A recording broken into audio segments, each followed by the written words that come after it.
ஓடி விளையாடு ஓய்ந்திருக்கலாகாது. அதுக்கு தான் சூப்பர் சரவணா ஸ்டோர்ஸ்ல சம்மருக்கு ஆடைகள் வாங்கும் போது அவுட்டோர் கேம்ஸ் ஃப்ரீ.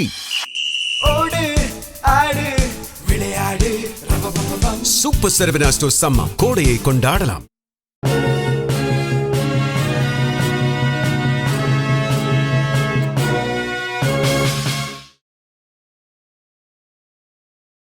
வணக்கம். ஜெம் செய்திகளுக்காக நான் உங்கள் ஜெனிஷா அகஸ்டன். இந்திய நேரப்படி மதியம் 1:30 மணி செய்திகள். முதலில் ஜெம் தலைப்பு செய்திகளை காணலாம். மகளிர் இடஒதுக்கீடு, தொகுதி மறுவரையறை ஆகியவற்றிற்கான சட்ட முன்வரைவுகள் மக்களவையில் அறிமுகம். 15 மணி நேர விவாதத்திற்கு பின் நாளை மாலை 4 மணிக்கு வாக்கெடுப்பு நடைபெறும் என்று அறிவிப்பு. இந்தியாவில் மும்பைக்கும் தானேக்கும் இடையில் முதல் ரயில் இயக்கப்பட்டு 173 ஆண்டுகள் நிறைவு. இப்போது ஒரு நாளில் 25,000 ரயில்கள் இயக்கப்படுவதாகவும் ஆண்டுக்கு 241 கோடி பேர் பயணம் செய்வதாகவும் தகவல். வரி வசூலிப்பவர்களாக மட்டுமல்லாமல் நீதி, நேர்மை ஆகியவற்றின் காப்பாளர்களாகவும் விளங்கும் வரித்துறை அதிகாரிகள். பயிற்சி முடித்த அதிகாரிகளுக்கு சான்றிதழை வழங்கி குடியரசுத் தலைவர் திரௌபதி முர்மு பேச்சு. தெற்கு லெபனானில் இஸ்ரேலின் தாக்குதலில் கட்டடங்கள் இடிந்து தரைமட்டமாகியுள்ள நகரங்கள். இஸ்ரேலின் செயல் போர்க்குற்றம் என்பது செயற்கைக்கோள் படங்களின் மூலம் அம்பலம். இனி விரிவான செய்திகளை காணலாம். மகளிர் இடஒதுக்கீட்டு சட்ட திருத்த முன்வரைவு, தொகுதி மறுவரையறை சட்ட முன்வரைவு ஆகியன மக்களவையில் அறிமுகப்படுத்தப்பட்டுள்ள நிலையில் அவற்றின் மீது விவாதத்திற்கு பின் நாளை மாலை 4 மணிக்கு வாக்கெடுப்பு நடைபெறும் என்று அவைத்தலைவர் ஓம் பிர்லா அறிவித்துள்ளார். நாடாளுமன்றத்திலும் சட்டமன்றங்களிலும் மகளிருக்கு 1/3 பங்கு இடஒதுக்கீடு வழங்குவதற்காக அரசியலமைப்பு சட்டத்தில் 132வது சட்ட திருத்தம் மேற்கொள்ளப்பட உள்ளது. இதற்காக நாடாளுமன்றத்தின் சிறப்பு கூட்டம் இன்றும் நாளையும் நாளை மறுநாளும் நடைபெறுகிறது. முதல் நாளான இன்று மக்களவை தொடங்கியதும் அரசியலமைப்பு சட்டத்தின் 132வது சட்ட திருத்த முன்வரைவு, ஒன்றிய ஆட்சி பகுதிகள் சட்ட திருத்த முன்வரைவு, தொகுதி மறுவரையறை சட்ட முன்வரைவு ஆகியவற்றை சட்ட அமைச்சர் அர்ஜுன் ராம் மேக்வால், உள்துறை அமைச்சர் அமித்ஷா ஆகியோர் அறிமுகம் செய்தனர். இதற்கு காங்கிரஸ், திமுக, திரிணாமுல் காங்கிரஸ், மார்க்சிஸ்ட் கம்யூனிஸ்ட் கட்சியின் உறுப்பினர்கள் எதிர்ப்புகளை தெரிவித்தனர். இதுகுறித்து பேசிய காங்கிரஸ் உறுப்பினர் வேணுகோபால், இது இந்தியாவின் கூட்டாட்சி கட்டமைப்பின் அடிப்படையை தகர்க்கும் தாக்குதல் என்று தெரிவித்தார். இந்த சட்ட முன்வரைவின் உள்நோக்கம் என்ன என்று வினவினார். அதற்கு பதிலளித்த உள்துறை அமைச்சர் அமித்ஷா, மகளிருக்கு 1/3 பங்கு இடஒதுக்கீடு அளிப்பதற்காகவே இந்த சட்ட முன்வரைவு கொண்டுவரப்படுவதாக கூறினார். மகளிர் இடஒதுக்கீட்டை கொண்டு வருவதற்காகவே மற்ற 2 சட்ட முன்வரைவுகளும் சேர்த்து ஒன்றாக கொண்டுவரப்படுவதாகவும் விளக்கம் அளித்தார். அதன்பின் சட்ட முன்வரைவை அறிமுகப்படுத்துவதற்கான வாக்கெடுப்பு நடைபெற்றது. இதில் சட்ட முன்வரைவை அறிமுகப்படுத்த ஆதரவாக 207 பேரும், எதிர்த்து 126 பேரும் வாக்களித்தனர். அதன்பின் பேசிய அமைச்சர் கிரண் ரிஜிஜு, இந்த சட்ட முன்வரைவுகள் மீது 12 மணி நேரம் விவாதிக்கப்படும் என்றும், விவாத நேரத்தை நீட்டிக்க அவைத்தலைவருக்கு அதிகாரம் உள்ளது என்றும், வாக்கெடுப்பு நாளை நடைபெறும் என்றும் கூறினார். அதன்பின் பேசிய அவைத்தலைவர் ஓம் பிர்லா, 3 சட்ட முன்வரைவுகள் மீதும் 15 முதல் 18 மணி நேரம் விவாதம் நடைபெறும் என்றும், இவற்றின் மீதான வாக்கெடுப்பு நாளை மாலை 4 மணிக்கு நடைபெறும் என்றும் அறிவித்துள்ளார். இந்தியாவில் முதல் ரயில் மும்பைக்கும் தானேக்கும் இடையில் 1853ஆம் ஆண்டு ஏப்ரல் 16ஆம் நாள் இயக்கப்பட்டது. 173 ஆண்டுகள் நிறைவடைந்துள்ளன. இந்நிலையில் இன்று ஒரு நாளைக்கு 25,000 ரயில்கள் இயக்கப்படுகின்றன. ஆண்டிற்கு 241 கோடி பேர் ரயில்களில் பயணம் செய்கின்றனர். பிரிட்டிஷார் ஆட்சியில் இந்தியாவில் முதன்முறையாக மும்பைக்கும் தானேக்கும் இடையில் 1853ஆம் ஆண்டு ரயில் இயக்கப்பட்டது. 33 கிலோமீட்டர் தொலைவு கொண்ட இந்த பாதையில் 14 பெட்டிகள் கொண்ட ரயிலில் 400 பேர் பயணித்தனர். பாக்லாந்து என்கின்ற நீராவி இயந்திரத்தால் இந்த ரயில் இழுத்து செல்லப்பட்டது. 173 ஆண்டுகள் கடந்த நிலையில் இந்தியாவில் ஒரு நாளைக்கு 25,000 ரயில்கள் இயக்கப்படுகின்றன. கடந்த ஆண்டில் 741 கோடி பேர் ரயில்களில் பயணம் செய்துள்ளனர். இந்தியாவில் அகலப்பாதைகள் முழுவதும் மின்மயமாக்கப்பட்டுள்ளன. ஆண்டுக்கு 167 கோடி டன் சரக்கு போக்குவரத்து நடைபெறுகிறது. ரயில்வேயின் மொத்த வருவாயும் 80,000 கோடி ரூபாயாக உயர்ந்துள்ளது. இந்திய வருவாய் பணி அதிகாரிகள் வரி வசூலிப்பவர்கள் மட்டுமல்லாமல் நீதி, நேர்மை ஆகியவற்றின் காப்பாளர்களாகவும் உள்ளதாக குடியரசுத் தலைவர் திரௌபதி முர்மு தெரிவித்துள்ளார். மகாராஷ்டிர மாநிலம் நாகபுரியில் நேரடி வரிகளுக்கான தேசிய அகாடமியில் பயிற்சி முடித்த இந்திய வருவாய் பணி அதிகாரிகளுக்கு பட்டம் வழங்கும் விழாவில் குடியரசுத் தலைவர் திரௌபதி முர்மு கலந்து கொண்டு பேசினார். அப்போது இந்திய வருவாய் பணி அதிகாரிகளின் பங்கு வரி வசூலிப்பவர் என்பதுடன் முடிந்து போவதில்லை என தெரிவித்துள்ளார். அவர்கள் நீதி, நேர்மை ஆகியவற்றின் காப்பாளர்களாகவும் உள்ளதாக தெரிவித்தார். அவர்கள் நாட்டின் பொருளாதார முன்னேற்றம், சமூக நீதி, நல்லாட்சி ஆகியவற்றின் தூண்களாகவும் பணியாற்றுவதாக குறிப்பிட்டுள்ளார். நீதி, வெளிப்படைத்தன்மை, நேர்மை ஆகியவற்றுடன் முடிவெடுப்பது ஆளுமையை வலிமைப்படுத்துவதுடன் நாட்டின் ஒட்டுமொத்த வளர்ச்சிக்கும் குறிப்பிடத்தக்க பங்காற்றுவதாக திரௌபதி முர்மு தெரிவித்துள்ளார். தெற்கு லெபனானில் இஸ்ரேலின் தாக்குதலில் பல நகரங்களில் கட்டடங்கள் இடிந்து தரைமட்டமாகி உள்ளதை செயற்கைக்கோள் படங்கள் காட்டுகின்றன. ஈரான் மீது தாக்குதல் நடத்தி வந்த இஸ்ரேல் ராணுவம் அதன் பின் லெபனானின் தெற்கு பகுதியில் ஹிஸ்புல்லாக்கள் மீதும் கொடும் தாக்குதலை நடத்தியது. இஸ்ரேல் நடத்திய தாக்குதல்களில் 1400க்கும் மேற்பட்ட கட்டடங்கள் இடிந்து நொறுங்கி தரைமட்டமாகியுள்ளது செயற்கைக்கோள் படங்களில் இருந்து தெரியவந்துள்ளது. இவ்வாறு ஒரு நாட்டின் நகரங்களையும் ஊர்களையும் திட்டமிட்டு இடித்து தகர்த்தி நொறுக்கி தரைமட்டமாக்குவது பன்னாட்டு சட்டப்படி ஒரு போர்க்குற்றமாகும். ஆனால் இது பற்றி விளக்கமளித்த இஸ்ரேல் குடியிருப்பு பகுதிகளின் இடையே ஹிஸ்புல்லாக்கள் ராணுவ கட்டமைப்புகளை நிறுவியுள்ளதாகவும் அவற்றையே தாங்கள் தாக்கி அளித்ததாகவும் தெரிவித்துள்ளது. ஆங்கிலேயர்களின் ஏகாதிபத்திய கொள்கைகளை பின்பற்றும் அரசாக மத்திய பாஜக அரசு செயல்படுகிறது என்று கர்நாடக மாநில அமைச்சர் லட்சுமி ஹெப்பால்கர் குற்றம் சாட்டியுள்ளார். கோவை பத்திரிகையாளர் மன்றத்தில் 2026 தமிழ்நாடு சட்டமன்ற தேர்தலை முன்னிட்டு இந்திய தேசிய காங்கிரஸ் கட்சியின் தேர்தல் அறிக்கையை கர்நாடக மாநில அமைச்சர் லட்சுமி ஹெப்பால்கர், சட்டமன்ற உறுப்பினர் பிரியா கிருஷ்ணா ஆகியோர் வெளியிட்டனர். இதன் பின்னர் கர்நாடக அமைச்சர் லட்சுமி ஹெப்பால்கர் செய்தியாளர்களை சந்தித்து பேசிய போது காங்கிரஸ் கட்சி சார்பில் தேர்தல் அறிக்கை வெளியிடப்பட்டது என்றும் திமுக ஆட்சி அமைந்தவுடன் காங்கிரஸ் அறிக்கையில் இருப்பது போல பெண்களுக்கு மாதம் 2000 ரூபாய் வழங்கப்படும் என்று கூறினார். காங்கிரஸ் கட்சி மகாத்மா காந்தியின் கலாச்சாரத்தை பின்பற்றி வருகிறது என்றும் ஆனால் ஆங்கிலேயர்களின் ஏகாதிபத்திய கொள்கைகளை பின்பற்றும் அரசாக மத்திய பாஜக அரசு செயல்படுவதாக கர்நாடக அமைச்சர் குற்றம் சாட்டியுள்ளார். A manifesto. Please, I beg your pardon that I will not, I'm not able to talk in Tamil. Please pardon me for that.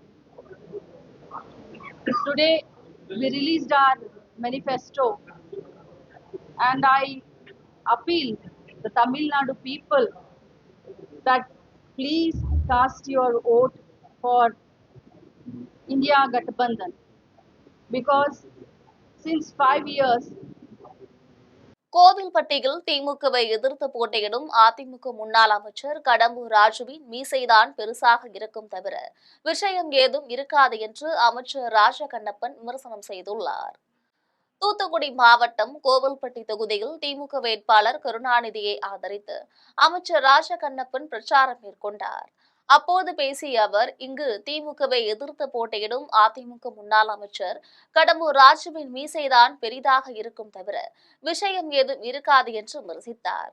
தொடர்ந்து டெல்லிக்கும் நமக்கும் தான் போட்டி என்றும் நம்முடைய தன்மானத்தை விட்டுக் கொடுக்காமல் அரசியல் பண்ணுவோம், அதைத்தான் நம்முடைய முதல்வரும் விரும்புகிறார் என்று கூறினார். மேலும் தாய்மார்களுக்கு தேர்தல் முடிந்ததும் பரிசுகள் நிறைய காத்திருக்கிறது என்று தெரிவித்துள்ளார். திமுக ஆட்சியில் ஒரு மருத்துவக் கல்லூரியை கூட கொண்டு வர முடியாமல் வெறும் பேச்சால் மக்களை ஏமாற்றி வருவதாக மாநிலங்களவை உறுப்பினர் தம்பிதுரை குற்றம் சாட்டியுள்ளார். திருப்பத்தூர் மாவட்டம் வாணியம்பாடி பேருந்து நிலையத்தில் அதிமுக வேட்பாளர் செந்தில்குமாரை ஆதரித்து மாநிலங்களவை உறுப்பினர் தம்பிதுரை, அதிமுக கொள்கை பரப்பு துணை செயலாளர் காளியம்மாள் ஆகியோர் தேர்தல் பிரச்சாரம் மேற்கொண்டனர். அப்போது பொதுமக்கள் மத்தியில் மாநிலங்களவை உறுப்பினர் தம்பிதுரை பேசிய போது, கடந்த அதிமுக ஆட்சியில் 23 மருத்துவக் கல்லூரிகளையும் 63 சட்டக் கல்லூரிகளையும் கொண்டு வந்தது என்றும், ஆனால் திமுக ஆட்சியில் ஒரு மருத்துவக் கல்லூரியை கூட கொண்டு வர முடியாமல் வெறும் பேச்சால் மக்களை ஏமாற்றி வருவதாக மாநிலங்களவை உறுப்பினர் தம்பிதுரை குற்றம் சாட்டியுள்ளார். தன்னிடம் கார் இல்லை என ஸ்டாலின் வேட்புமனுவில் குறிப்பிட்டுள்ள நிலையில் அவரது மகன் உதயநிதியிடம் 10 கார்கள் இருப்பதாகவும் மக்கள் வரி பணத்தில் கொள்ளையடித்த பணம் முழுவதும் முதலமைச்சர் மு.க. ஸ்டாலினின் குடும்பத்தினரிடம் உள்ளது என்றும் அவர் குற்றம் சாட்டினார்.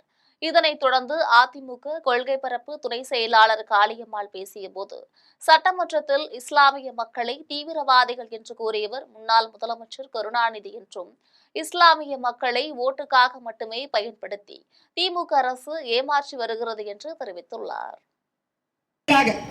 அறிவு சிறந்தவர்களை சிந்திச்சு பாருங்க. விசாரணை கைதிகளாக கொண்டு செல்லப்பட்ட இஸ்லாமிய சொந்தங்கள் இன்று வரை விடுதலை செய்யப்படாம இருக்கிறாங்க. இன்று வரை விசாரணை கைதிகளாக வச்சிருக்காங்க. இன்னும் சொல்ல போனால் அண்ணா பிறந்த நாளை ஒட்டி இந்த விசாரணை கைதிகள் எல்லாம் விடுதலை செய்யப்படுவாங்கன்னு சொன்ன பிறகும் கூட சட்டமன்றத்திலே இஸ்லாமியர்களை தீவிரவாதிகள் என்று பேசியவர் கருணாநிதி அவர்கள். நீங்க போய் எடுத்து பாருங்க. ஸ்டாலின், எடப்பாடி பழனிசாமி ஆகிய 2 பேரும் ஆசை காட்டி மக்களை ஏமாற்றி மோசம் செய்கின்றனர் என்று அனைத்திந்திய புரட்சித் தலைவர் மக்கள் முன்னேற்ற கழக தலைவர் சசிகலா குற்றம் சாட்டியுள்ளார். அரியலூர் மாவட்டம் 1000 கால் மண்டபம் அருகில் அரியலூர் தொகுதி அமமுக வேட்பாளர் ராஜ்குமாரை ஆதரித்து அக்கட்சியின் தலைவர் சசிகலா பிரச்சாரம் மேற்கொண்டார். அப்போது பேசிய அவர், தமிழகத்தை திமுக அரசு 12 லட்சம் கோடி ரூபாய் கடனில் வைத்துள்ளதாக குற்றம் சாட்டினார். தொடர்ந்து, உங்களிடமிருந்து வீட்டு வரி, மின்சார கட்டணம் உள்ளிட்ட பல கட்டணங்களை உயர்த்தி உங்கள் பணத்தை எடுத்து உங்களுக்கு 1000 ரூபாயாக தருகின்றனர் என்று சுட்டிக்காட்டினார். மேலும் ஸ்டாலின், எடப்பாடி பழனிசாமி ஆகிய 2 பேரும் மக்களை ஏமாற்றி ஆசை காட்டி மோசம் செய்கின்றனர் என்று தெரிவித்துள்ளார். இது ஒரு கட்சியின் தேர்தல் அல்ல, தலைமுறை மாற்றத்தின் தேர்தல் என்று தமிழக வெற்றிக் கழக தேர்தல் பிரச்சார செயலாளர் நாஞ்சில் சம்பத் தெரிவித்துள்ளார். திருப்பூர் மாவட்டம் தாராபுரம் தொகுதியில் தாவேக வேட்பாளர் கௌரி சித்ராவை ஆதரித்து தேர்தல் பிரச்சார செயலாளர் நாஞ்சில் சம்பத் தீவிர வாக்கு சேகரிப்பில் ஈடுபட்டார். அவர் அண்ணா சிலை பகுதி, அலங்கியம் கடைவீதி உள்ளிட்ட 4 இடங்களில் நிர்வாகிகளுடன் வீதி வீதியாக சென்று விசில் சின்னத்திற்கு வாக்குகளை சேகரித்தார். அப்போது பேசிய அவர், விஜய் தலைமையிலான தமிழக வெற்றிக் கழகம் மாற்று அரசியல் சக்தியாக உருவெடுத்து வருவதாக தெரிவித்துள்ளார். தொடர்ந்து, தங்கள் கட்சியின் அரசியல் பயணம் இளைஞர்களின் எதிர்காலம், ஊழலற்ற ஆட்சி, தலைமுறை மாற்றம் ஆகிய நோக்கங்களுக்காகவே தொடங்கப்பட்டுள்ளதாக கூறினார்.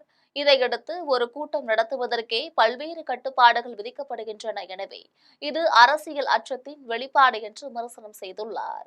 மேலும் இது ஒரு கட்சியின் தேர்தல் அல்ல, தலைமுறை மாற்றத்தின் தேர்தல் என்று அவர் குறிப்பிட்டுள்ளார். 11 to 11 பார் என்கிற பெயரில் தாராளமாக மதுவை இன்றைக்கு புழங்கவிட்டு போதைக்கு அடிமையாகி இருக்கிறது தலைமுறை. கல்லூரி மாணவருடைய கையில் இருந்த கஞ்சா 10 வயது பள்ளி மாணவனுக்கு இடம் மாறி இருக்கிறது.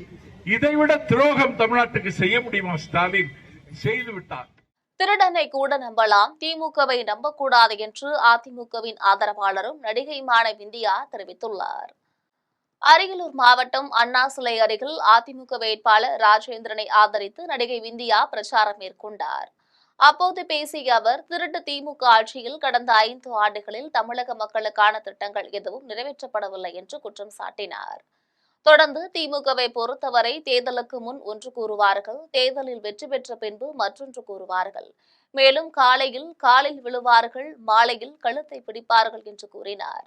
எனவே திருடனை கூட நம்பலாம், திமுகவை ஒருபோதும் நம்பக்கூடாது. அம்மாவை நம்பினால் ஆண்டவனை நம்பியது போன்று நாட்டை காப்பாற்ற இரட்டை இலை சின்னத்திற்கு அனைவரும் வாக்களிக்க வேண்டும் என்று கேட்டுக்கொண்டார். நாங்க ஏதோ பிரச்சாரம் பண்றோம், ஓட்டு கேட்க வந்திருக்கோம், ரெட்டாளுக்கு ஓட்டு போட சொல்லுவாங்க போயிடுவாங்கன்னு நினைக்காதீங்க. நீங்களும் அம்மாவை நம்புங்க. அம்மாவை நம்புனா ஆண்டவனை நம்புற மாதிரி நிச்சயமா நம்ம எல்லாரும் நல்ல ஆட்சியில இருக்கு. 5 வருஷமா திமுக ஆட்சியில இருந்து தமிழ்நாட்டு மக்களுக்கு ஏதாவது செஞ்சிருக்காங்களா? தமிழ்நாட்டு மக்களுக்காக ஏதாவது திட்டங்களை கொண்டு வந்திருக்காங்களா? இன்னைக்கு திமுக ஆட்சியில இருக்குன்னா அது தமிழ்நாட்டு பெண்கள் போட்ட பிச்சை. தமிழ்நாட்டு பெண்களை ஏமாற்றி ஆட்சிக்கு வந்தவர் தான் ஸ்டாலின். தான் மீண்டும் வெற்றி பெற்றால் அனைத்து வாக்குறுதிகளை நிறைவேற்றி மக்களின் அனைத்து அடிப்படை தேவைகள் பூர்த்தி செய்யப்படும் என கடையநல்லூர் தொகுதி அதிமுக வேட்பாளர் கிருஷ்ணமுரளி உறுதியளித்துள்ளார். தென்காசி மாவட்டம் கடையநல்லூர் தொகுதிகளுக்கு உட்பட்ட அகரகட்டு, ஆயக்குடி, அனந்தபுரம், கம்பளி உள்ளிட்ட பகுதிகளில் கடையநல்லூர் தொகுதி அதிமுக வேட்பாளர் கிருஷ்ணமுரளி தீவிர வாக்கு சேகரிப்பில் ஈடுபட்டார். அப்போது அவருக்கு கிராம மக்கள் மாலை அணிவித்து உற்சாக வரவேற்பு அளித்தனர். இதையடுத்து அதிமுக வேட்பாளர் கிருஷ்ணமுரளி பொதுமக்கள் மத்தியில் உரையாற்றிய போது, தனது தொகுதி மேம்பாட்டு நிதியிலிருந்து ஆய்க்குடி டவுன் பஞ்சாயத்தில் உள்ள பகுதி மக்களுக்கு ரேஷன் கடை மற்றும் அடிப்படை வசதிக்கான பணிகள் மேற்கொள்ள நிதி ஒதுக்கீடு செய்யப்பட்டது என்று கூறினார். இத்தொகுதியில் தான் மீண்டும் வெற்றி பெற்றால் அனைத்து வாக்குறுதிகளை நிறைவேற்றி தரப்படும் என்றும் மக்களின் அனைத்து அடிப்படை தேவைகள் பூர்த்தி செய்யப்படும் என்றும் தெரிவித்துள்ளார். இந்நிகழ்ச்சியில் மாவட்ட துணை செயலாளர் பொய்கை மாரியப்பன், ஒன்றிய செயலாளர் சுசிகரன், பேரூர் கழக செயலாளர் முத்துக்குட்டி, மதன் சீதாஸ் மாரியப்பன் மற்றும் கூட்டணி கட்சி நிர்வாகிகள் ஏராளமானோர் கலந்து கொண்டனர். தொகுதி மக்களுக்கு அடிப்படை வசதிகள் ஏற்படுத்தி தரப்படும் என்று குன்னம் தொகுதி ஐஜேகே வேட்பாளர் சரண்யா தெரிவித்துள்ளார். பெரம்பலூர் மாவட்டம் குன்னம் தொகுதியில் ஐஜேகே வேட்பாளர் சரண்யா தீவிர வாக்கு சேகரிப்பில் ஈடுபட்டார். அவர் வேட்டக்குடி, என்புதூர், நல்லருகே உள்ளிட்ட பகுதிகளில் கூட்டணி கட்சிகளுடன் வீடு வீடாக சென்று இரட்டை இலை சின்னத்திற்கு வாக்கு சேகரித்தார். அப்போது பேசிய அவர், முந்திரி மற்றும் வேர்க்கடலை விவசாயிகளுக்கு நல்ல விலை கிடைக்க பல்வேறு நலத்திட்டங்கள் கொண்டுவரப்படும், தொகுதி மக்களுக்கு அடிப்படை வசதிகள் ஏற்படுத்தி தரப்படும் என்பது உள்ளிட்ட பல்வேறு வாக்குகளை அளித்தார். இந்நிகழ்ச்சியில் தேசிய ஜனநாயக கூட்டணி கட்சி நிர்வாகிகள் பலர் பங்கேற்றனர். பொதுமக்களின் நீண்ட நாள் கோரிக்கையாக இருந்து வரும் அதிநவீன சுத்திகரிப்பு குடிநீர் மையத்தை அனைத்து கிராமங்களில் அமைக்க பாடுபடுவேன் என்று மதுராந்தகம் தொகுதி திமுக வேட்பாளர் அமுலு பொன்மலர் தெரிவித்துள்ளார். செங்கல்பட்டு மாவட்டம் மதுராந்தகம் தொகுதியில் திமுக வேட்பாளர் அமுலு பொன்மலர் தீவிர வாக்கு சேகரிப்பில் ஈடுபட்டார். அவர் பெரும்பேர்கண்டிகை, சிறுபேர்பாண்டி உள்ளிட்ட பல்வேறு பகுதிகளில் கூட்டணி கட்சி நிர்வாகிகளுடன் வீடு வீடாக சென்று உதயசூரியன் சின்னத்திற்கு வாக்குகளை சேகரித்தார். அவருக்கு ஒன்றிய செயலாளர் கோகுலக்கண்ணன் தலைமையில் வரவேற்பு அளிக்கப்பட்டது. தொடர்ந்து அவர் பேசிய போது, பொதுமக்களின் நீண்ட நாள் கோரிக்கையாக இருந்து வரும் அதிநவீன சுத்திகரிப்பு குடிநீர் மையத்தை அனைத்து கிராமங்களில் அமைக்க பாடுபடுவேன். எனவே தன்னை நீங்கள் பெருவாரியான வாக்கு வித்தியாசத்தில் வெற்றி பெற செய்ய வேண்டும் என்று கேட்டுக் கொண்டார். தன்னை வெற்றி பெற செய்தால் பூங்குளம் கிராமத்தில் அனைத்து வசதிகளுடன் சுகாதார நிலையம் கட்டப்படும் என்று குடியாத்தம் தொகுதி அதிமுக வேட்பாளர் பரிதா வாக்குறுதி அளித்துள்ளார். வேலூர் மாவட்டம் குடியாத்தம் தொகுதி அதிமுக வேட்பாளர் பரிதா தனது தொகுதிக்கு உட்பட்ட அக்ராபுரம், பெரும்பாடி, பூங்குளம், ஜங்கலப்பள்ளி உள்ளிட்ட கிராமங்களில் திறந்தவெளி வாகனத்தில் இரட்டை இலை சின்னத்திற்கு தீவிர வாக்கு சேகரிப்பில் ஈடுபட்டார். அப்போது அவருக்கு கிராம மக்கள் ஆரத்தி எடுத்து உற்சாக வரவேற்பு அளித்தனர். இதன் பின்னர் அதிமுக வேட்பாளர் பரிதா பொதுமக்கள் மத்தியில் பேசிய போது, தன்னை வெற்றி பெற செய்தால் பூங்குளம் கிராமத்தில் அனைத்து வசதிகளுடன் சுகாதார நிலையம் கட்டப்படும் என்றும் கிராமத்திற்கு தேவையான அடிப்படை வசதிகளை மேம்படுத்தப்படும் என்றும் உறுதியளித்தார். இந்நிகழ்ச்சியில் அதிமுக ஒன்றிய செயலாளர் சிவா, பாமக மாவட்ட தலைவர் ரவி, பூங்குளம் பஞ்சாயத்து துணைத் தலைவர் தமிழரசி, இளையராஜா, பாமக ஒன்றிய இளம்பருதி, பாமக ஒன்றிய அணி செயலாளர் ஜெயமோகன் உள்ளிட்ட ஏராளமானோர் கலந்து கொண்டனர். ஒரு கிராமமே சேர்ந்து அம்பேத்கரின் பிறந்த நாளை கொண்டாடிய சம்பவம் அனைவரிடமும் நெகிழ்ச்சி ஏற்படுத்தியுள்ளது.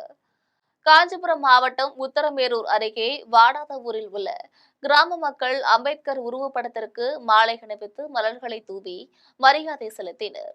தொடர்ந்து கிராம மக்கள் அனைவரும் பிரியாணி பரிமாறி மகிழ்ச்சியோடு கொண்டாடினர். இந்த விழாவானது ஊராட்சியின் முன்னாள் தலைவர் சதீஷ் தலைமையில் நடைபெற்றது. இதற்கான ஏற்பாடுகளை கிராமத்தை சேர்ந்த சத்யதாஸ், தாமஸ் சுந்தர், ஜானகிராமன், தினகரன், ஜெயசூர்யா, ஜெய்செல்வம், ஷாம்குமார், பூவரசன், அஜித், பிரவீன்குமார் ஆகியோர் ஏற்பாடு செய்திருந்தனர். மேலும் ஒரு கிராமமே சேர்ந்து அம்பேத்கரின் பிறந்த நாளை பிரியாணி விருந்தோடு கொண்டாடிய சம்பவம் அனைவரிடமும் நெகிழ்ச்சியை ஏற்படுத்தியது. சோழவரம் அருகே தொகுதி வரையறை மசோதாவை திரும்பப் பெற கோரி திமுகவினர் கருப்பு கொடி ஏந்தி ஆர்ப்பாட்டத்தில் ஈடுபட்டனர். பாராளுமன்றத்தில் தொகுதி மறுவரையறை சட்டத்தை அமல்படுத்தும் நோக்கில் அரசியலமைப்பு சட்டப்பிரிவு 81 திருத்தம் மேற்கொள்ள மத்திய அரசு முடிவு செய்துள்ளதையொட்டி திருவள்ளூர் மாவட்டம் சோழவரம் அருகே விச்சூரில் உள்ள அம்பேத்கர் சிலை அருகில் திமுக ஒன்றிய செயலாளர் செல்வசேகரன் தலைமையில் கருப்பு கொடி ஏந்தி ஆர்ப்பாட்டம் நடைபெற்றது. ஆர்ப்பாட்டத்தில் தொகுதி வரையறை மசோதாவை திரும்பப் பெற கோரி கோஷங்களை எழுப்பினர். இதில் முன்னாள் கவுன்சிலர் சகாதேவன், கிளை செயலாளர் இந்திரன் உட்பட கட்சி நிர்வாகிகள் பலர் கலந்து கொண்டனர். கோவில்பட்டியில் ஒரு கும்பல் பொம்மையை வாங்கிவிட்டு பணம் தர மறுத்து வடமாநில தம்பதியை தாக்கிய சம்பவம் பெரும் பரபரப்பை ஏற்படுத்தியுள்ளது. தூத்துக்குடி மாவட்டம் கோவில்பட்டியில் உள்ள செண்பகவல்லி அம்மன் பூவனநாத சுவாமி கோவிலில் பங்குனி திருவிழா நடைபெற்றது. இந்த விழாவையொட்டி தமிழகம் மற்றும் வட மாநிலங்களைச் சேர்ந்த வியாபாரிகள் பொம்மை, பலூன் உள்ளிட்ட விளையாட்டுப் பொருட்களை விற்பனை செய்வது வழக்கம். இந்நிலையில் நேற்று இரவு 10க்கும் மேற்பட்ட இளைஞர்கள் கொண்ட ஒரு கும்பல் திருவிழாவில் பொம்மை கடை போட்டிருந்த ராஜஸ்தான் தம்பதியிடம் பொம்மை வாங்கிக் கொண்டு காசு தராமல் வாக்குவாதத்தில் ஈடுபட்டுள்ளனர். தொடர்ந்து பொம்மை விற்பனையில் ஈடுபட்டிருந்த பெண்மணியின் மேலாடையை இழுத்தும் தடுக்க முயன்ற அவரது கணவரையும் அந்த கும்பல் தாக்கியுள்ளது. இதுகுறித்து தகவல் அறிந்து காவல்துறையினர் சம்பவ இடத்திற்கு சென்றனர். ஆனால் அந்த கும்பல் அங்கிருந்து தப்பி சென்றுள்ளனர். எனவே காவல்துறையினர் வழக்கு பதிவு செய்து தப்பி சென்ற கும்பலை தேடி வருகின்றனர். தொடர்ந்து திருவிழாவில் கடைகள் போட்டிருந்த பெரும்பாலான வடமாநிலத்தை சேர்ந்தவர்கள் இரவோடு இரவாக தங்களது கடைகளை காலி செய்துவிட்டு ரயில் மூலமாக மதுரையை நோக்கி சென்றனர். அதிலும் அந்த பெண்மணி நடக்கக்கூட முடியாமல் 2 பேர் கைத்தாங்களாக ரயிலுக்கு அழைத்து சென்றது குறிப்பிடத்தக்கது. திமுக 8000 ரூபாய் கூப்பன் கொடுத்தாலும் 8 லட்சம் ரூபாய்க்கு கூப்பன் கொடுத்தாலும் சரி, தோல்வியை காண்பது உறுதி என்று ராயபுரம் தொகுதி அதிமுக வேட்பாளர் ஜெயக்குமார் தெரிவித்துள்ளார். சென்னை ஸ்டான்லி மருத்துவமனை அருகில் உள்ள ஆட்டுத்தொட்டையில் ராயபுரம் தொகுதி அதிமுக வேட்பாளர் ஜெயக்குமார் கூட்டணி கட்சி நிர்வாகிகளுடன் வீடு வீடாக சென்று வாக்குகளை சேகரித்தார். தொடர்ந்து பேசிய போது தான் வெற்றி பெற்றவுடன் அனைத்து பிரச்சினைகளுக்கும் தீர்வு காணப்படும் என்று வாக்குறுதி அளித்தார். இதையடுத்து அவர் செய்தியாளர்களை சந்தித்து பேசினார். அப்போது திமுக 8000 ரூபாய் கூப்பன் கொடுத்தாலும் 8 லட்சம் ரூபாய்க்கு கூப்பன் கொடுத்தாலும் சரி, தோல்வியை காண்பது உறுதி என்று தெரிவித்துள்ளார். வீடு வீடாக கொடுக்குற வேலை தமிழ்நாடு முழுவதும் டிஎம்கே கொடுத்துருக்காங்க. அது எலெக்ஷன் கமிஷன் இப்போ நடவடிக்கை எடுத்துகிட்டு இருக்கு. இது முற்றிலுமாக பார்த்தீங்கன்னா முழுக்க தோல்வி பயத்தினுடைய ஒரு அறிகுறி. இது தோற்றுப்படும் தெரியும், வேறு வழி இல்லை. 8000 ரூபாய் நம்ம அந்த கூப்பன் கொடுத்தாவது வெற்றி பெறலாம்ச்சா, 8000 ரூபாய் இல்லை 8 லட்சம் ரூபாய்க்கு கூப்பன் கொடுத்தாலும் சரி, கண்டிப்பாக திமுக தமிழ்நாட்டில் தேர போகிறது கிடையாது. அதான் ராயபுரம் தொகுதியில் என்னுடைய வெற்றி நிச்சயிக்கப்பட்டு விட்டது. அதை எப்படியாவது குறுக்குள்ள தடுக்கலாம்னு நினச்சா அவரால் முடியாது. சரிதானே? அது நடக்க போகிறதும் கிடையாது. அதனால் வெற்றி நிச்சயம். தென் மாநிலங்களுக்கு எதிரான இந்த மசோதாவை திரும்ப பெற வேண்டும் என்று பல்சமய நல்லுறவு இயக்க தலைவர் முகமது ரபி தெரிவித்துள்ளார். டெல்லியில் மக்களவை தொகுதிகளை 850 உயர்த்தும் தொகுதி மறுசீரமைப்பு சட்ட திருத்த மசோதாவுக்கு எதிர்ப்பு தெரிவித்து கோவை சாய்பாபா காலனி பகுதியில் பல்சமய நல்லுறவு இயக்கம் சார்பாக கருப்பு கொடி ஆர்ப்பாட்டம் நடைபெற்றது. அப்போது செய்தியாளர்களை சந்தித்த பல்சமய நல்லுறவு இயக்க தலைவர் முகமது ரபி, இந்த மசோதா நடைமுறைக்கு வந்தால் மக்கள் தொகை அதிகமான வட மாநிலங்களுக்கு அதிகமான நாடாளுமன்ற இடங்கள் கிடைக்கும் என்றார். இந்நிலையில் மக்கள் தொகையை கட்டுப்படுத்தும் நடவடிக்கைகளை மேற்கொண்ட தென் மாநிலங்களுக்கு பிரதிநிதித்துவம் குறையும் அபாயம் உள்ளது. எனவே தென் மாநிலங்களுக்கு எதிரான இந்த மசோதாவை திரும்ப பெற வேண்டும் என்று தெரிவித்துள்ளார். இதில் பல்வேறு கட்சி நிர்வாகிகள், சமூக அமைப்பினர்கள் என பலர் திரளாக பங்கேற்றனர். மத்திய அரசு இன்று கொண்டு வரும் தொகுதி மறுவரை டீலிமிட்டேஷன் அவசரமாக ஒருதலை பட்சமாக இன்று அவசர திருத்த சட்டத்தை கொண்டு வருகிறார்கள். அதை எதிர்த்து தமிழர்களின் பாதுகாவலனாக இருக்கின்ற மாண்புமிகு முதலமைச்சர் அவர்கள் அனைத்து மக்களும் அனைத்து பகுதிகளிலும் தமிழகம் முழுவதும் இந்த சட்டத்திற்கு எதிராக கருப்பு கொடி ஏந்தி போராட்டம் நடத்த சொன்னார்கள்.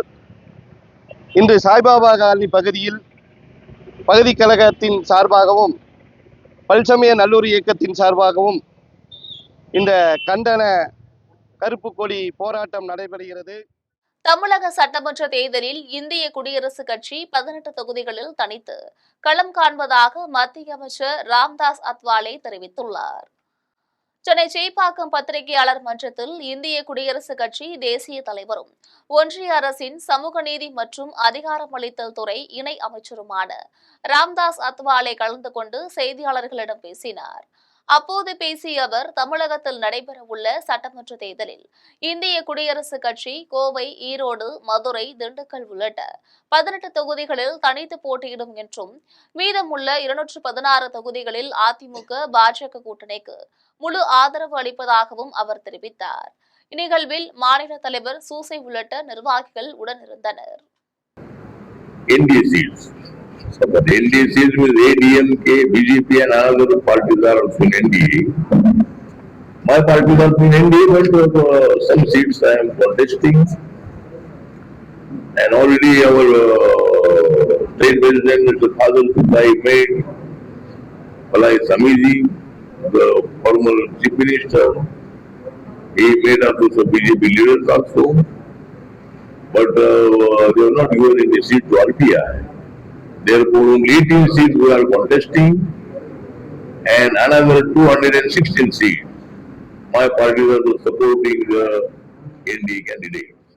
தேர்தல் ஆணையத்தால் வெளியிடப்பட்ட தமிழ்நாடு வாக்காளர் இறுதிப் பட்டியலில் முறைகேடுகள் இருப்பதாக இந்திய தேசிய காங்கிரஸ் கட்சியின் சக்தி அபியான் குழுவை சேர்ந்த சுபத்ரா தேவி தனசிங் குற்றம் சாட்டியுள்ளார். சென்னை பத்திரிகையாளர் மன்றத்தில் இந்திய தேசிய காங்கிரஸ் கட்சியின் கிளை அமைப்பான சக்தி அபியான் என்ற தமிழ்நாடு குழுவை சேர்ந்த சுபத்ரா தேவி தனசிங் செய்தியாளர்களை சந்தித்து பேசினார். அப்போது சிவகங்கை மாவட்டம் ஆலங்குடி தொகுதியில் உள்ள கீரமங்கலம் 95வது வாக்குச்சாவடியில் இறுதி வாக்காளர் பட்டியல் ஆய்வு செய்யப்பட்டது என்றும் அந்த ஆய்வின் முடிவில் முறைகேடுகள் நடைபெற்றுள்ளது என்றும் குற்றம் சாட்டினார். இதன் காரணமாக உண்மையான வாக்காளர்கள் வாக்குரிமையை இழக்க நேரிடும் நிலை இருப்பதாகவும் போலியான வாக்காளர்கள் சேர்க்கப்பட்டிருப்பதாகவும் தெரிவித்துள்ளார். இதனால் மக்களின் உண்மையான தேர்தல் முடிவை பிரதிபலிக்காமல் வேறு முடிவுகளை அறிவிக்கும் அபாயத்தை ஏற்படுத்தும் நிலை உள்ளது என்று கூறினார். ஸோ எல்லா கட்சி தொண்டர்களும் சரி, பிஎல்ஏஸும் சரி, பொதுமக்களும் சரி, எல்லா ஆக்டிவிஸ்ட் சோஷியல் ஒர்க்கர்ஸ்க்கு நம்ம என்ன கேட்கறோம் அப்படின்னு சொன்னா, இந்த ஓட் லிஸ்ட்ல இருக்கக்கூடிய ஒவ்வொரு டோர் நம்பருக்கும் இப்போ நீங்க அவங்களுடைய கரஸ்பாண்டிங் கரெக்டான டோர் நம்பரை தயவு செஞ்சு ஓட் லிஸ்ட் பிரிண்ட் எடுத்து மார்க் பண்ணுங்க. ஃபர்ஸ்ட் இதை தெரிஞ்சுக்கோங்க. ஏப்ரல் 6 அவங்க புது ஓட்டர் லிஸ்ட் வெளியிட்டு இருக்காங்க எலெக்ஷன் கமிஷன்ங்கிறத தெரிஞ்சுக்கோங்க.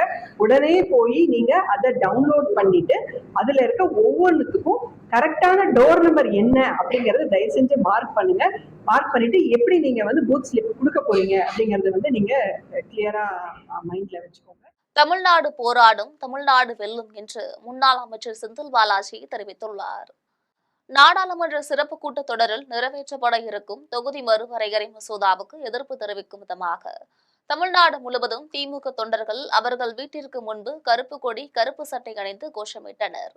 இதேபோல் கரூரில் முன்னாள் அமைச்சர் செந்தில் பாலாஜி அவரது வீட்டின் முன்பு கருப்பு சட்டை அணிந்து கருப்பு கொடி ஏற்றி தமிழ்நாடு போராடும், தமிழ்நாடு வெல்லும் என்ற கோஷத்துடன் போராட்டம் நடத்தினார். இந்நிகழ்வில் கட்சியின் முக்கிய நிர்வாகிகள் கலந்து கொண்டு கோஷமிட்டனர். எந்த நிலையிலும் ஒன்றிய அரசுக்கு தமிழ்நாடு அடிபணியாது என்று திமுக வேட்பாளர் செழியன் தெரிவித்துள்ளார். தஞ்சை மாவட்டம் திருவிடைமருதூர் தொகுதி திமுக வேட்பாளர் செழியன் தச்சலாம்பள்ளம், இருமூளை, கோணுலாம்பள்ளம், உள்ளங்குடி உள்ளிட்ட பல்வேறு பகுதிகளில் தீவிர பிரச்சாரம் மேற்கொண்டார். அப்போது பேசிய அவர், இந்தியாவின் பாரம்பரிய முறையை சீரழிப்பது என்ற ஒரே கொள்கையை ஒன்றிய பாஜக அரசு செயல்படுத்தி வருகிறது என்றார். தற்போது தொகுதி மறுசீரமைப்பு என்ற பெயரில் 543 தொகுதிகள் இருந்ததை 848 உயர்த்தியுள்ளனர். இதனை கண்டிக்கும் வகையில் திமுக முதல்வர் எதிர்ப்பு தெரிவித்து வருகிறார். இதன் அடிப்படையில் தமிழகத்தில் உள்ள மதசார்பற்ற முற்போக்கு கூட்டணி நிர்வாகிகள் கருப்பு சட்டை அணிந்து கருப்பு கொடி ஏற்றி எதிர்ப்புகளை தெரிவித்து வருகின்றோம் என்று கூறினார். தமிழகத்திற்கு எதிராக செயல்படும் நோக்கத்தை ஒன்றிய அரசு கைவிட வேண்டும். எந்த நிலையிலும் ஒன்றிய அரசிற்கு தமிழ்நாடு அடிபணியாது என்று கூறினார். மேலும் பந்தநல்லூர், கோணுலாம்பள்ளம் உள்ளிட்ட பகுதிகளில் பல்வேறு அடிப்படை வசதிகள் செய்து தரப்படும் என்று உறுதியளித்தார். பெண்களின் பாதுகாப்பிற்காக அனைத்து பகுதிகளிலும் சிசிடிவி கேமரா அமைத்து தரப்படும் என காஞ்சிபுரம் தொகுதி தாவேக வேட்பாளர் RV ரஞ்சித்குமார் உறுதியளித்துள்ளார். காஞ்சிபுரம் மாவட்டம் திருப்பருத்திக்குன்றம் மற்றும் அதன் சுற்றியுள்ள பகுதிகளில் காஞ்சிபுரம் தொகுதி தாவேக வேட்பாளர் RV ரஞ்சித்குமார், திருப்பருத்திக்குன்றம் வழக்கறிஞர் அணி மாவட்ட துணை செயலாளர் ஜீவா ஆகியோர் தீவிர வாக்கு சேகரிப்பில் ஈடுபட்டனர். அப்போது வேட்பாளர் RV ரஞ்சித்குமாருக்கு பொதுமக்கள் மற்றும் நிர்வாகிகள் மாலை அணிவித்தும் பொன்னாடை போற்றியும் சிறப்பான வரவேற்பு அளித்தனர்.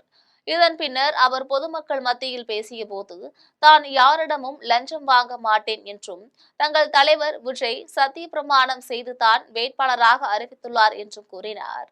பெண்களின் பாதுகாப்பிற்காக அனைத்து பகுதிகளிலும் சிசிடிவி கேமரா அமைத்து தரப்படும் என்றும், பல ஆண்டுகளாக நகர பகுதிகளில் பாதாள சாக்கடையில் கழிவுநீர் வெளியேறும் பிரச்சினைகளை உடனடியாக தீர்வு காணப்படும் என்றும் உறுதியளித்தார்.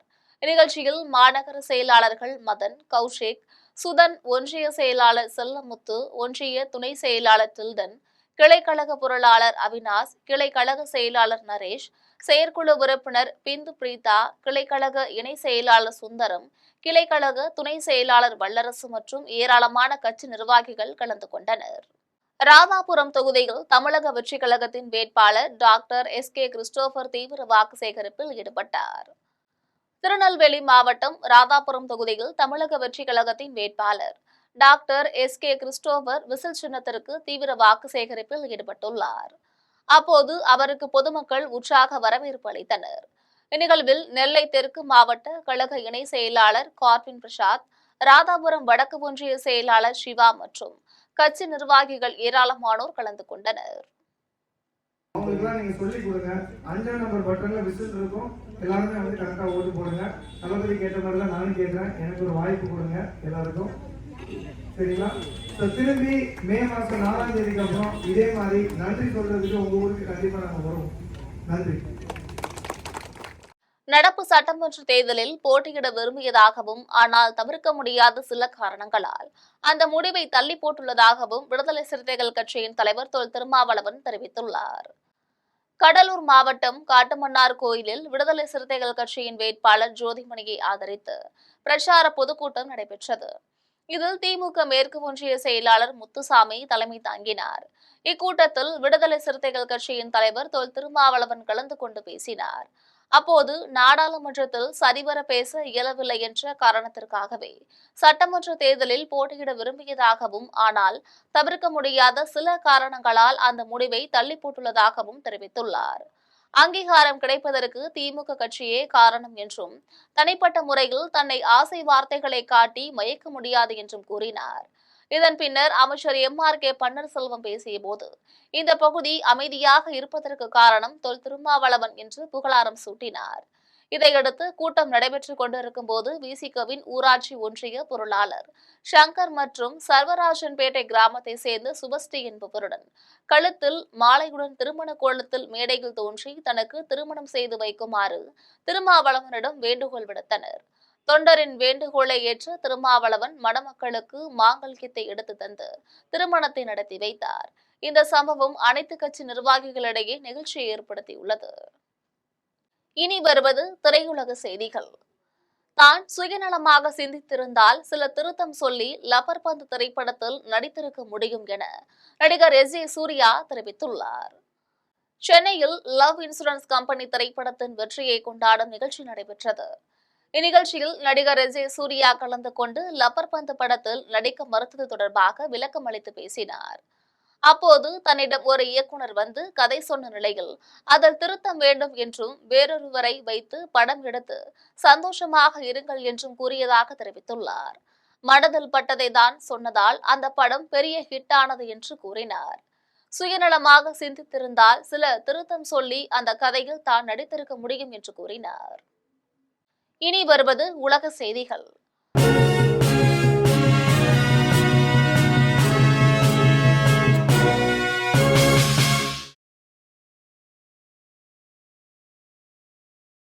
ரஷ்யாவிடமிருந்து எண்ணெய் வாங்க அளிக்கப்பட்டுள்ள அனுமதி நீட்டிக்கப்படாது என்று அமெரிக்க நிதியமைச்சர் ஸ்காட் பெசன்ட் தெரிவித்துள்ளார்.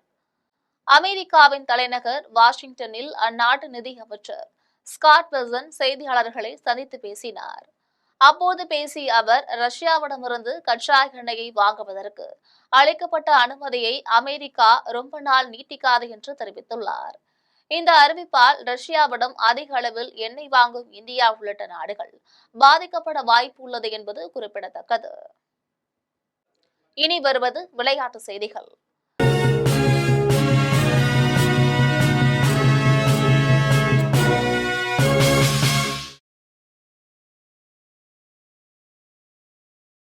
மகளிர் கேண்டிடேட் செஸ் தொடரின் இறுதிப் போட்டியில் வைஷாலி கேத்ரினா லக்னோவை வீழ்த்தி பட்டம் வென்றுள்ளார். சைப்ரஸ் நாட்டில் உள்ள பார்போஸ் நகரில் மகளிர் கேண்டிடேட் செஸ் தொடரின் இறுதிப் போட்டி நடைபெற்றது. இந்த போட்டியில் ரஷ்யாவின் கேத்ரினா லக்னோ தமிழ்நாட்டின் வைஷாலியுடன் மோதினார். இதில் மிகவும் சிறப்பாக விளையாடிய வைஷாலி கேத்ரினா லக்னோவை வீழ்த்தி வெற்றி பெற்றார். இதன் மூலம் ஃபிடே கேண்டிடேட் செஸ் தொடரின் மகளிர் பிரிவில் பட்டம் பெற்ற முதல் இந்தியர் என்ற பெருமையை வைஷாலி பெற்றுள்ளார். IPL 20 ஓவர் கிரிக்கெட் தொடரின் 24வது போட்டிகள் மும்பை இந்தியன்ஸ் மற்றும் பஞ்சாப் கிங்ஸ் அணிகள் மோதுகின்றன. மும்பையில் உள்ள வான்கடை மைதானத்தில் 19வது IPL 20 ஓவர் கிரிக்கெட் தொடரின் 24வது போட்டி இன்று நடைபெறுகிறது. இந்த போட்டியில் மும்பை இந்தியன்ஸ் மற்றும் பஞ்சாப் கிங்ஸ் அணிகள் மோதுகின்றன.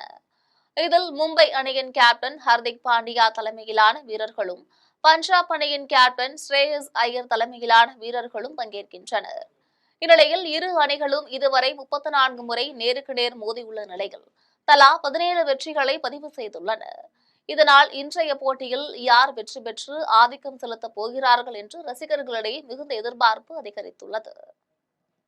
இனி வருவது தங்கம், வெள்ளி மற்றும் பங்கு சந்தை விலை நிலவரம்.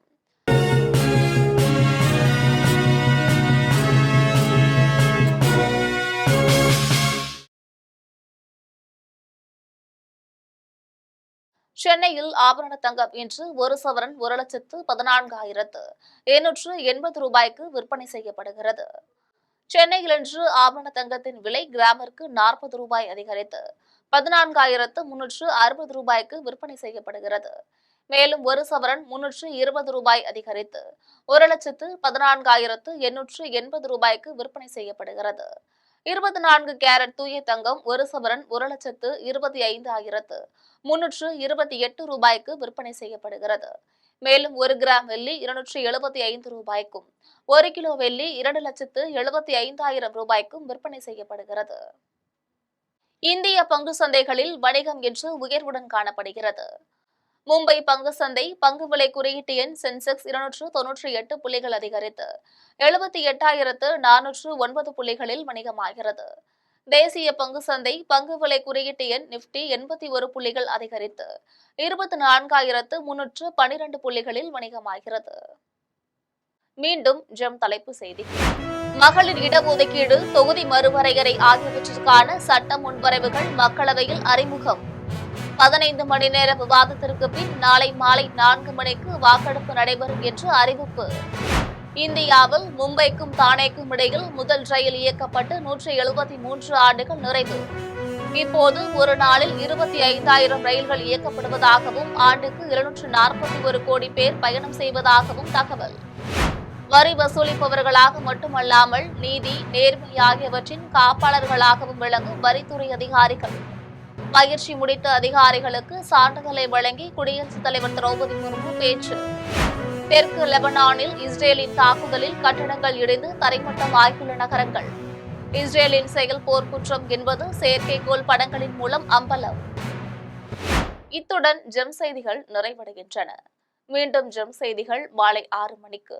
உடனுக்குடன் செய்திகளை காண GemLive.tv என்ற இணையதளத்தில் இணைந்திருங்கள். நன்றி, வணக்கம்.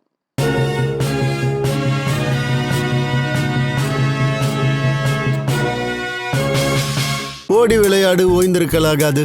அதுக்கு தான் சூப்பர் சரவணா ஸ்டோர்ஸ்ல சம்மருக்கு ஆடைகள் வாங்கும் போது outdoor games free. Super Saravana Stores summer கோடையை கொண்டாடலாம்.